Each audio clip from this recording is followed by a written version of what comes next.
So I have all of my three audiences. I have my brother, can you wave? My sister-in-law, and my little sister. Okay, and I'll be doing my persuasive speech on CPS.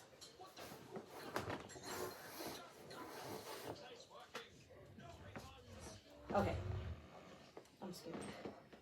Okay, children are the most innocent and fragile members of society. They require the protection of those who are supposed to love them. Did you know that 1 out of 7 children have experienced some form of neglect or abuse? Or the fact that in 2020, it was reported by the CDC that 1,750 children died of abuse and neglect in the U.S. Today, I will be talking about the problems with CPS, what some causes are for CPS to be failing in the protection of children, and how the government and the U.S. could get involved with finding a solution to this issue. According to the article, System is Failing Children, posted by the Justice for Children on November 23, 2015, it states that 3 million new reports of child neglect or abuse were made in 1993. The Department of Health and Human Services found that fully 72% of all reports received by CPS were never investigated. From those reports, 1,299 children deaths. 42% of the children who died had been previously reported to CPS to be endangered. From 1993 to 2020, the number of deaths that have been prevented but instead increased from 1,299 children to 1,715. Children, unlike us adults, do not have the ability to protect themselves. We as adults should and must be able to report these abusers and protect the children, knowing that the system will do its job. As someone who has had interactions with CPS and my extensive research, I find myself qualified to speak of this issue. Today, I want to give you an insight to what is going on with children under the protection, quote unquote, of CPS, and how we can get involved with creating a better structured system to protect children. In this speech, we will go over problems with CPS, what are the causes for this failing system, and how we can contribute to fixing this issue. First, we will discuss what negative effects have been seen upon children who have been abused and neglected. One of the main negative impacts in the development of children is their emotional and mental development. According to the article, Long-Term Effects of Child Abuse and Neglect by Prevent Child Abuse, North Carolina, published on March 30th, 2022, it states, exposure to toxic stress changes the way a child's brain is built. The area that controls the flight or fight survival mechanism underdevelops, while areas that control emotional, cognitive thinking, and understanding risk and consequences are stunned. This demonstrates how exposure to such difficult environments cause children to mature certain developmental traits while also stunning others. Due to delayed child development and as well as psychological trauma, it has been proven that they will more than likely have trouble regulating emotions. In the article, Child Abuse and Neglect, published by the helpguide.org on March 24th, 2022, it is stated that as a result of children not being able to process and regulate their emotions led to the emotions getting stuffed down, coming out in unexpected ways. Adult survivors of child abuse can struggle with unexplained anxiety, depression, and anger. They may turn to alcohol or drugs to numb out the painful feelings. This leads us to how children behave as adults. In the article, Child Maltreatment and Neglect Statistics, published by American SPCC on February 24, 2022, it states, adults who reported experiencing physical abuse by 16 had a 1.7 times higher risk of premature death. Those who experienced neglect had a 1.4 times higher risk. Children who are neglected have a 43% high risk of dying earlier in adulthood. These numbers show the negative impact that the stress and physical abuse these individuals face in childhood have a long-lasting effect, specifically longevity of life.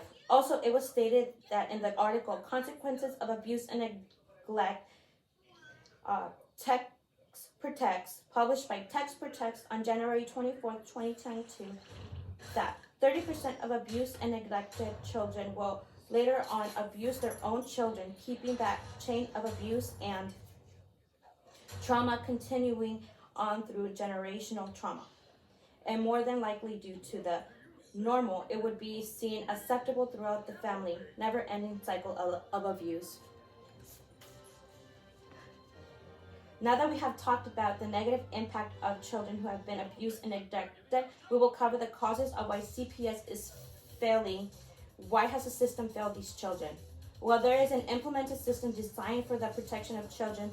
The major factor for which the system is failing is due to family courts. While cases have been reported and are taken to trial due to the corruption within the courts, the government fails to protect children. In the article, System is Failing Children, published by the Justice of Children, it addresses the issues. It states this issue. It states how a system was created to be able to protect these innocent children, but as time went by, it changed.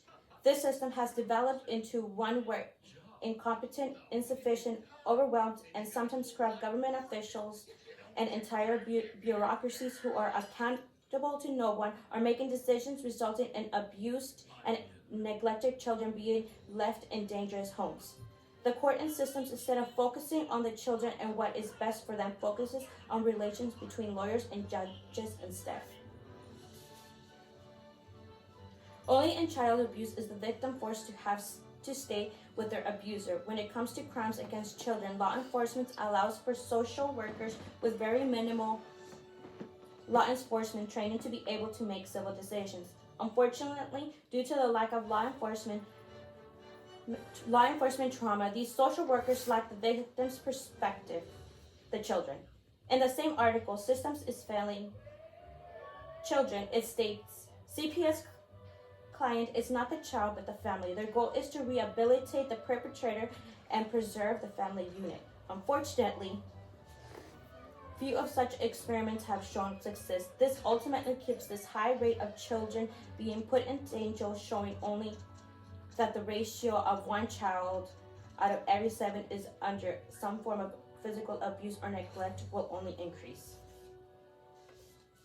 Now that we have talked about some of the reasons why CPS as a system has failed, we will go over some solutions that can help improve the CPS system.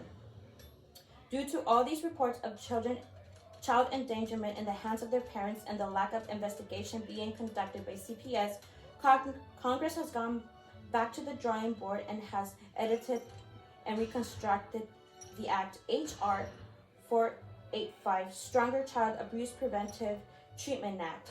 And to help improve this act, it went and got help from the National Study of Children Protective Services.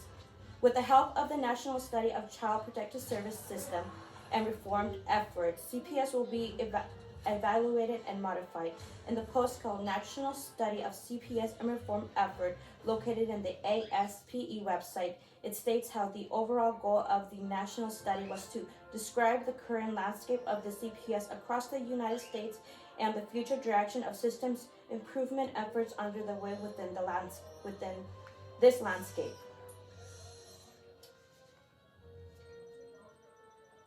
Now, what can we do to help CPS to promote to fix this issue? What we can do is to help CPS is to promote the Annie E. Case Foundation. What do they do? They are a foundation that focuses on improving life condition of children. The foundation focuses on being able to build a brighter future and have their own fosters as well. Own fosters just like CPS and can remove these abused children from these environments. Their child welfare statement is ensuring that children who have been abused or neglected grow up in families and get the help they need to help heal, build lasting family relations, and reach their full potential. This could be located at the aecf.org. Now that we have discussed some solutions to the failure of CPS, let's conclude. We went over how the failure of CPS was negatively affecting children, why as a system it is failing, and finally how we can improve it. I hope that you learned more about how CPS has affected our society's children and exposed some of its flaws. Children require protection if those who are supposed to love and protect them don't do it, who will? And that concludes my speech. Thank you.